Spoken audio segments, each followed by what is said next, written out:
Blessed afternoon, my dear brothers and sisters. Happy first Wednesday of the month of November.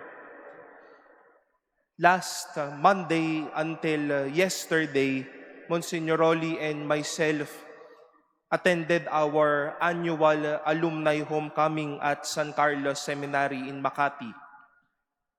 You know, it will always be a pleasure to see my former seminary formators, then kuyas in the seminary now who are also priests, former classmates who were called to other vocations, contemporaries, and even elderly priests or lay alumni whom I got to be with in some of the communities or during my seminary formation. Panganay po ako sa nag-iisa kong kapatid.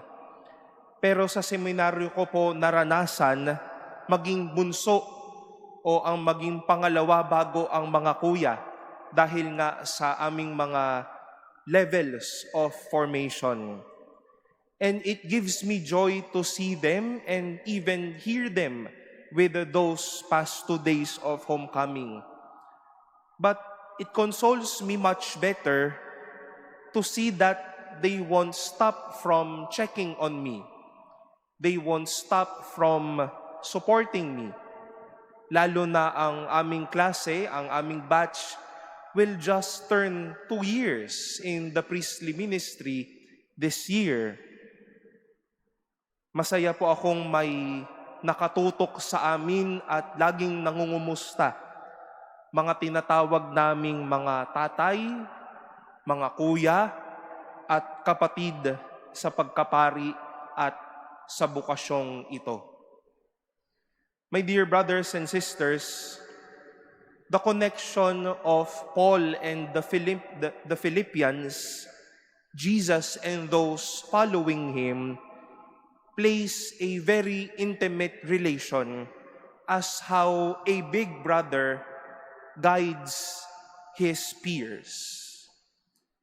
Big brothers would sometimes need to be hard. They would need to be frank. But sometimes our big brothers, our siblings, will be a source of courage when we need to face life.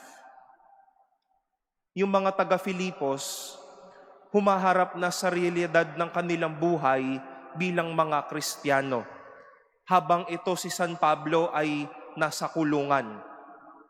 Kaya bilang kuya, ang baon niya sa mga taong ito ay lakas ng loob, inspirasyon para magpatuloy sila.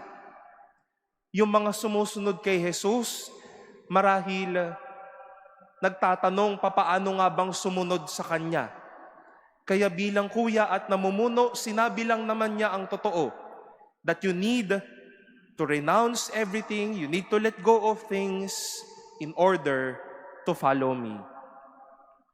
And this is something we wish to seek and pray for, my dear friends, that the Lord may form in us a good brother or a good sister, a sibling who will be there to help us face life, a sibling who will strengthen our hearts as well.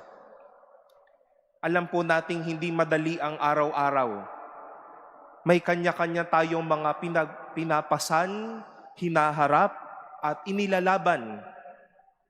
Kaya kailangan natin ang mga magsisilbing mga kapatid.